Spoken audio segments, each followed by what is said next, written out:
kan apa itu? apa? Dibungkus apa? Kain. Dibungkus kain geringsing ini. Itu kain kuno untuk membungkus pusaka era kerajaan Majapahit, Pak. Masa itu pedang naga puspanya kan? Kemungkinan ini pedang naga puspanya milik Arya Kamandanu atau milik dari pendekar Ngaben ya, yang kemungkinan itu adalah Ngaben dari Ngurah Nubaya gitu ya. Yang biasanya itu di dalamnya juga bercampur harta karun.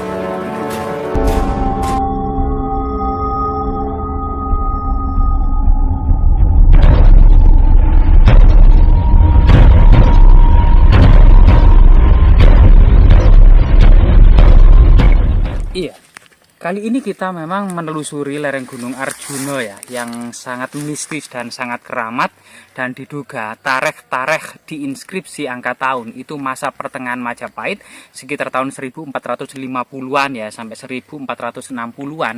Ini menandakan sebuah pembangunan yang masif pun dan berundak-undak, altar pemujaan, gua-gua pertapaan maupun altar-altar persajian dan struktur candi lainnya ya. Jadi di Gunung Arjuna ini ada tinggalan yang sangat-sangat monumental dan sangat-sangat indah. Misalnya pertapaan Indrokilo di lereng Gunung Ringgit, bagian dari Gunung Arjuna juga, maupun kemudian Candi Sepilar dan Mangkutoromo yang ada di pendakian jalur Arjuna. Dan nanti kita akan menyelidiki diduga kemudian area hutan ini juga mengandung jejak-jejak perkampungan kuno Majapahit atau kemungkinan istana Pasanggerahan ya, raja-raja dahulu untuk melakukan olah batin, misalnya untuk bertapa, bersemedi, atau menenangkan diri lainnya ya, guna menyelesaikan berbagai macam persoalan negara, persoalan kerajaan, persoalan masyarakat banyak ya, maupun politik luar negeri. Karena memang masa-masa Majapahit ini telah berkembang perdagangan global yang sangat ramai antara Tiongkok, Jepang, Asia Tenggara, Nusantara, sampai kemudian India, Persia maupun Arab dan Afrika Timur ya. Ini banyak sekali. Kemudian ibu kota Majapahit yang ada di Trowulan ini kedatangan bangsa-bangsa asing ini yang selain berdagang juga ada kontak budaya, karena memang jalur yang sangat ramai ini yang juga dikenal dengan jalur sutra gitu ya, Silk Road, ini juga membawa para biarawan, membawa para pedagang, orang-orang nomaden, para petualang gitu ya, dan prajurit lainnya. Nanti kita coba menyelidiki area ini ya, coba kita berjalan pelan-pelan saja. Kemungkinan kita akan menemukan artefak-artefak penting dan kemudian struktur-struktur lainnya ya, yang memang bersama rimbunan pohon-pohon raksasa dan pohon-pohon aneh. Nah, di sini masyarakat mengenalnya lokasi ini sebagai sebuah situs petung kandang yang menurut cerita mistis yang berkembang, hewan-hewan yang masuk ke area ini langsung menghilang, entah itu burung, kijang, celeng, babi hutan, atau kemudian landa atau hewan-hewan lainnya ya. Nah, ini adalah sebuah cerita tutur yang sangat berkembang di pegunung masyarakat lereng Gunung Arjuna ini.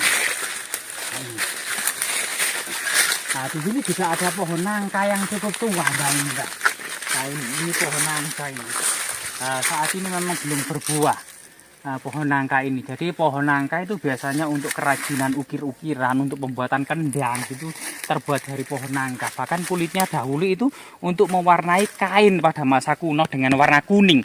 Jadi pohon nangka ini diambil tatal-tatalnya gitu ya, bagian dari pohon yang diiris tipis-tipis itu, kemudian dimasak dengan air dan ini akan keluar semacam cairan warna kuning untuk pewarna kain menjadi warna kuning gitu ya. Itu dari pohon nangka, teman-teman. Nah, ini luar biasa sekali gitu ya. Nah, di sini selain pohon nangka juga ada pohon durian raksasa ini ya. Ini pohon durian raksasa ini. Nah, sampai saat ini kita masih menemukan artefak penting yang menjadi bukti bahwa di sini adalah lokasi yang diceritakan warga itu, lokasi yang masih keramat, yang tidak terlepas dari sebuah kisah sejarah masa lalu, sejarah tentang kebesaran kerajaan Majapahit maupun sejarah kerajaan-kerajaan sebelumnya ya. Karena pendahulu Majapahit itu yaitu Singosari, Kadiri, Kahuripan, Medang, ini merupakan merupakan pendahulu dari kerajaan-kerajaan yang ada di Jawa Timur. Namun memang abad ke-9, pertengahan abad ke-8 itu memang di Jawa Timur sudah ada kerajaan yang maju, namanya Kerajaan Kanjuruhan ya, bagian dari dinasti Sailendra yang ada di Jawa Tengah, atau Kerajaan Fasal ya. Nah, namun kemudian pada masa runtuhnya Jawa Tengah sekitar tahun 1928 atau 1929, Empu Sindok yaitu seorang pangeran Jawa Tengah dari Mataram kuno itu benar-benar memindahkan pusat pemerintahan ke Jawa Timur ya. Istananya dikenal dengan Makadatwan I Watugalo, Makadatwan I Tamlang ya. Ini merupakan istana-istana yang didirikan oleh Empu Sindok, dan sampai kemudian istana Makadatwan I Watan kemudian dilanjutkan oleh Airlangga ya. Pada abad ke-11 inilah kemudian ada kemesraan antara Pulau Bali dan Jawa Timur. Seakan-akan Pulau Bali dan Jawa Timur itu satu keluarga. Muncul Raja Udayana, muncul Airlangga dan sebagainya itu ya. Sehingga kemudian bumi Jawa Timur ini penuh dengan tinggalan-tinggalan artefak yang sangat penting.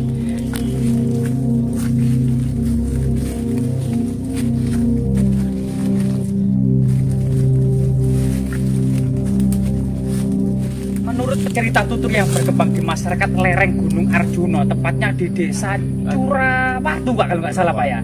Nah ini katanya ada semacam makam yang sering gitu ya, cahaya itu warna hijau kebiruan dari langit turun ke lokasi itu Pak. Sering. Dengan Pak siapa ini Pak? Pak Sardi. Pak Sardi ya? Iya. Di desa ini juga Pak ya? Iya, Warga desa ini? warga desa. Sedang melakukan apa ini tadi Pak? Masuk hutan ini Pak? Kayu. Oh cari kayu bakar Pak. Kering-kering kecil-kecil seperti ini Pak. Nah, yang besar untuk buat di apa? Tak di ternak itu standar. Buat diangan. Ya Pak. Nah, apakah Bapak berkenan untuk mengantarkan kita menuju situs yang sangat keramat tersebut Pak? Ya, ada makam. Nah, kalau orang-orang ceritanya kata dari makam Puranubaya Pak ya. Coba Pak kita ke sana Pak. Atau masyarakat lebih mengenal lokasi hutan ini dahulunya semacam perkampungan kuno era kerajaan Majapahit Pak ya. Bisa juga ya, atau mungkin istana Pasanggrahan para petinggi kerajaan Majapahit ya, untuk melakukan pertapaan, semedi atau menenangkan diri ketika lagi memikirkan urusan rakyat banyak Pak ya. Nah, luar biasa Pak. Apa Pak Sardi sendiri pernah Pak kemudian mendapati cahaya dari langit yang berwarna biru hijau itu turun ke lokasi ini Pak? sering. Berapa kali Pak Sardi melihat? Ya nggak berkali-kali. Berkali-kali Pak ya? Sering. Oh luar biasa Pak ya. Kenapa Pak sebenarnya dinamakan dengan makam Puranubaya? Tahu nggak Pak latar belakangnya Pak Sardi kok diberi nama makam Puranubaya? Orang itu bukan namanya Puranubaya, bukan makam empu gitu aja. Makam empu. Ya. Tapi kemudian masyarakat luar lebih menyebutnya makam Ranubaya Pak ya. Luar biasa teman-teman. Jadi Ranubaya ini memiliki latar belakang sejarah, meskipun diambil dari cerita fiksi ya, film Tutur Tinular tahun 90-an, namun kemudian cerita ini seakan-akan menyatu dengan cerita masa akhir keruntuhan kerajaan Singosari dan awal berdirinya kerajaan Majapahit masa Sang Ramawijaya, sampai kemudian mangkatnya Sang Ramawijaya, sang pendiri kerajaan Majapahit ini Pak. Diceritakan waktu itu kan berkali-kali utusan Mongol, Kaisar Kubilai Khan itu mengirim utusan ke Singosari, dan utusan terakhir namanya Mengki ini dilukai mukanya Pak, dipotong telinganya dan diusir ke negaranya. Bilang sama rajamu Singosari tidak sudi dijajah oleh Mongol. Akhirnya Mengki dalam keadaan muka terluka ini rusak-rusuk mendengarkan ternyata seorang pejabat intelijen kekaisaran Yuan Pak di Tiongkok Mongol. Nah ini kemudian tahu kalau sosial masyarakat Singosari ini memiliki seorang empu yang ahli dalam membuat senjata. Jadi senjatanya pedang itu Pak, kalau kemudian bertarung dengan pedang lainnya, misalnya pedang Damaskus gitu Pak, pedang Mongol gitu Pak, 10 pedang itu langsung patah Pak dengan satu pedang buatan Empu Ranubaya. Nah ini kemudian Empu Ranubaya diculik oleh Mengki, dibawa menghadap Kaisar Mongol, yaitu Kubilai Khan. Ikan balik Pak, yaitu ibu kota Kekaisaran Mongol dinasti Yuan. Akhirnya di sana, yaitu Empu Ranubaya ini ternyata membuat sebuah pusaka Pak. Jadi pusaka pedang yang diberi nama Naga Puspa menjadi rebutan para petinggi Mongol Pak. Kemudian Empu Ranubaya dikejar-kejar, tidak mau dibunuh. Akhirnya kemudian bertemu dua pendekar sakti, namanya Lao Sisan dan Meisin Pak. Nah, dua pasangan pendekar sakti ini kemudian diamanai untuk membawa pedang Naga Puspa ini Pak. Kemudian pedang Naga Puspa ini dibawa ya melarikan diri dan kembali menuju Nanyang atau Laut Selatan yang kemudian sampai terdampar di Pulau Jawa. Di Pulau Jawa kemudian bertemu dengan Arya Kamandanu Pak ya. Akhirnya kemudian mereka berteman dengan Arya Kamandanu. Arya Kamandanu sendiri kemudian menjadi istri dari Meisin Pak. Ketika Lao Sisan itu ternyata juga dikejar-kejar di Jawa ini ya, yang terkenal dengan pedang Naga Puspa-nya tadi itu oleh patih dari Nagelang yang bernama Kebomung Jarang Pak. Nah, Kebomung Jarang ini memiliki anak buah bernama Putong Bajil. Ternyata Putong Bajil ini Pak memiliki semacam apa ya, kanuragan atau semacam ilmu sakti bernama Segoro Genti yang bisa kemudian menewaskan Lao Sisan Pak. Akhirnya kemudian pedang Naga Puspa ini diwariskan ke Arya Kamandanu Pak. Arya Kamandanu sendiri sebenarnya adalah putra dari Rahangga Reksa Pak, yaitu saudara seperguruan dari Ranubaya Pak. Oh ini Pak ya, sudah hadir sampai ini Pak ya. Luar biasa Pak. Ini masyarakat menamai hutan larangan nggak Pak ini Pak? Hutan larangan. Gimana cerita magis yang ada di hutan larang ini Pak? Tentang hewan-hewan yang ada di lokasi ini katanya Pak. Hewan-hewan di sini kalau ada buat kejar ada posisi kejep-kejep. Oh ternyata jadi di sini itu ketika hewan masuk ke dalam hutan larangan ini, entah babi hutan, biasa kijang, monyet atau mungkin burung-burung Pak, langsung hilang di lokasi ini Pak. Bahkan orang juga hilang. Orang pun sering hilang di lokasi ini. Jarang. Nah, jarang sekali orang-orang yang datang ke sini. Jadi kita harus hati-hati teman-teman. Kita harus waspada dan berdoa ya sesuai dengan agama dan keyakinan masing-masing. Karena kita memasuki hutan larangan. Tempat pertapaan bisa di sini. Loh ini Pak ya, ada cungkup dari kayu ini Pak ya. Dan genteng Pak ini ya. Tapi rahayu lah apa ini Pak? Ini apakah ya? Akar mimang ya ini teman-teman ya. Ini kita teman-teman. Rahayu. Oh ini Pak ya, pertapaan itu Pak ya. Yang dikenal dengan pertapaan Empu Ranubaya Pak ya. Oh ada makamnya Pak ya. Loh, makamnya Pak. Di sini ternyata makamnya itu menghadap ke timur barat Pak. Tidak sebagaimana makam Muslim yang utara selatan Pak ya. Keyakinan kuno ya, masyarakat kuno, misalnya Kabuyutan, Karsian gitu ya, atau para pertapa zaman dulu ya Pak. Coba kita sowan Pak ya, moga Pak. Kita namanya menghormati ya, leluhur kita Pak.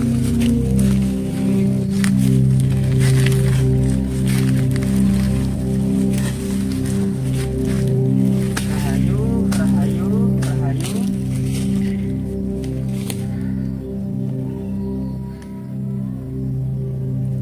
Sekaring jagat, Hawono Langgeng, Sekaring Kajan, Sekaring Mayang. Kali ini teman-teman ya, kita berada di lokasi hutan larangan yang kemudian masyarakat mengenalnya sebagai makam dari Empu Ranubaya, sang pembuat pusaka pedang Naga Puspa yang saya ceritakan tadi ya, dalam sebuah kisah fiktif dalam film Tutur Tinular. Ternyata memang film ini begitu mengena di masyarakat Jawa sehingga tokoh-tokoh sejarah ini dalam film itu bersanding dengan Arya Kamandanu. Misalnya saja kemudian Empu Hangga Reksa ini mengabdikan diri kepada Raja Kertanegara Singosari. Sedangkan kemudian Arya Kamandanu sendiri ini mengabdikan diri kepada Sang Ramawijaya, pendiri kerajaan Majapahit. Konon katanya diceritakan dalam film ini juga ikut dalam pengembukan Kediri Jayakatwang, bergabung dengan pasukan Mongol termasuk Arya Wiraraja, berhasil pula kemudian menghancurkan pasukan Mongol di Canggu, gabungan dari orang-orang Majapahit dan orang-orang Madura, termasuk kemudian mengusir pasukan Mongol yang ada di pelabuhan Surabaya. Dan di sini kita dapati sebuah makam yang sangat sederhana. Siapa sangka sebenarnya makam ini adalah makam tokoh hebat yang bisa membuat pedang tanpa tanding, yang bisa memutuskan pedang-pedang yang lain gitu ya. Dan pedang tersebut dikenal dengan pedang Nagapuspa gitu ya Pak ya. Makamnya sangat sederhana Pak, mungkin bisa kita bersihkan sedikit gitu ya Pak ya, di makamnya ini karena banyak lara-laranya Pak ya. Banyak koin Pak ya, mungkin Iya, ada masih banyak diziarahi oleh masyarakat atau tokoh-tokoh tertentu Pak ya. Iya. Nah ini kok banyak larang Pak. Loh, Ada ini apa? Pak, ada apa Pak ini Pak? Ada apa itu? Ada apa Pak ini Pak? Ini ya? Nggak tahu Pak. Pusaka ini Pak. Mungkin pusaka Pak. Saya kira apa ini Pak? Pusaka ini. Loh, sangat kuno sekali Pak ini Pak. Jangan disentuh Mas ya. Jangan disentuh ya. Diperlihatkan aja. Kemungkinan teman-teman Bapak ya, biar teman-teman mengetahui atau kamera bisa didekatkan, kita tidak sengaja teman-teman ya, ternyata di samping dari makam Empu Ranubaya ini ada semacam kain yang sangat lusuh.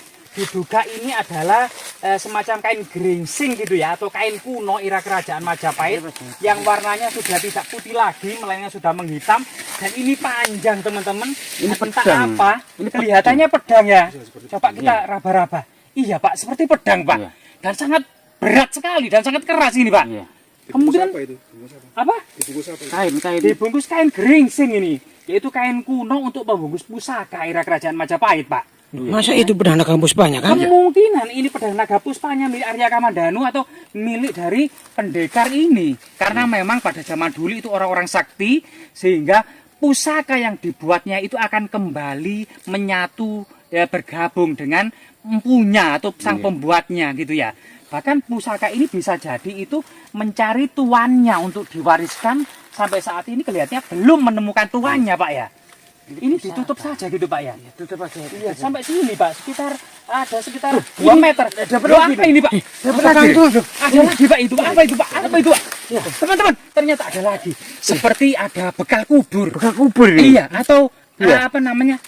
Bekal ngaben Pak. Takut saya. Iya, takut Pak. Loh Pak, apa ini Pak? Ya, abu Loh, ini, Pak. Pak. Loh, apa ini Pak? Seperti abu itu ya. Ini abu. Abu tak Pak? Oh iya Pak. Tapi wadahnya bagus ini ya. Seperti untuk menaruh abu-abu pada masa kuno ini Pak ya. Apa bisa dibuka Pak ini ya? Loh isinya abu teman-teman. Abu teman-teman. Abu jenazah teman-teman. Tapi biasanya kita dari penutur teman-teman metal detektor itu loh. Iya. Yang dicari itu seperti ini Pak. Iya. Yaitu abu ngaben ya, yang kemungkinan itu adalah abu ngaben dari Empu Ranubaya gitu ya. Yang biasanya itu di dalamnya juga bercampur harta karun. Cuma kemudian teman-teman bisa mengejum saja di sini kemungkinan ada apa namanya abu jenazah dari Empu Ranubaya bersama bekal kubur Pak ya. Jadi kita kembalikan Pak ya. Kita kembalikan saja dan kita tutup sedemikian kala tadi. Ya ditutup dengan batu apa Pak tadi? Ini cuma gini aja. Ditutup dengan daun-daun kering tadi ya. Nggak ada batunya tak Pak ya? Wah, Mungkin rezeki kita Kang. ya, mungkin rezeki kita diperlihatkan. Biasanya itu apakah masyarakat tidak jarang yang berani ke sini Pak ya? Nggak ada Pak ya? Nggak ada. Iya, memang sebagian pusaka itu memang menurut cerita tutur atau pengalaman mistis itu berwujud sosok cahaya berwarna biru kehijauan Pak. Biasanya itu bisa terbang ke lokasi yang diinginkan, bisa masuk ke dalam seseorang ketika mau menjadi pemimpin atau satrio piningit. Akhir-akhir ini kan nggak mau pilihan kepala daerah Pak, baik itu wilayah maupun daerah Pak ya, baik itu gubernur maupun bupati bahkan lurah-lurah. Nah, biasanya pusaka-pusaka itu melesat dari sebuah tempat yang keramat turun ke sosok yang pemimpin yang diinginkan atau yang ditakdirkan atau yang direstui para leluhur Pak. Bahkan kemudian saat ini mungkin pusaka-pusaka itu kembali Pak ya, kembali kepada empunya sang pembuat pusaka tersebut, yaitu mungkin Empu Ranubaya dan lain sebagainya ya, kita tutupi saja. Mungkin juga nanti juga hilang-hilang sendiri Pak ya, atau mungkin juga nampak-nampak sendiri, dan memang itu adalah sebuah fakta dan realita yang ada di tengah-tengah masyarakat ya Pak. keberuntungan kita diperlihatkan abu ya. jenazah Muranubaya atau tinggalan-tinggalan kubur Ngaben, termasuk kemudian pusaka naga puspa yang sangat luar biasa terkenal sakti itu ya, dalam kemudian apa namanya tutur tinular gitu Pak ya. Nah ini mungkin pesan-pesan Pak untuk generasi muda, mungkin ada sedikit Pak pesan-pesan dari Pak Dar. Ya tentang tempat seperti inilah. Ya untuk tempat-tempat seperti ini, karena ini termasuk peninggalan leluhur, ya kita harus menjaga dan merawat itu aja. Biar generasi yang akan datang bisa mengenang dan Melestarikan. melestarikan. Sebenarnya jalan kaki ya di lereng Gunung Arjuna ini dari parkir atau dari kampung terdekat itu kira-kira perjalanan berapa jam sih Pak? Tadi kira-kira itu Sekitar ada ya 2 sampai 3 jaman lah. 2 sampai 3 jam menuju lokasi ini Pak ya. Iya. Jadi ini sangat luar biasa sekali temuan kali ini kita teman-teman, yaitu pedang naga puspa kemungkinan dan sebuah makam yang sangat bersahaja milik tokoh sakti Muranubaya, dan kemungkinan adalah bekal Ngaben Pak ya. Iya. Semoga, dan kita tidak akan pernah mengambil apapun di lokasi ini ya. Kita semata-mata untuk eksplorasi ya, edukasi saja gitu ya. Dan semoga lokasi ini tetap menjadi bagian dari sejarah peradaban Nusantara. Semoga bermanfaat teman. Jas merah ya. Ya, jas merah. Jas. Jangan sekali-kali meninggalkan sejarah.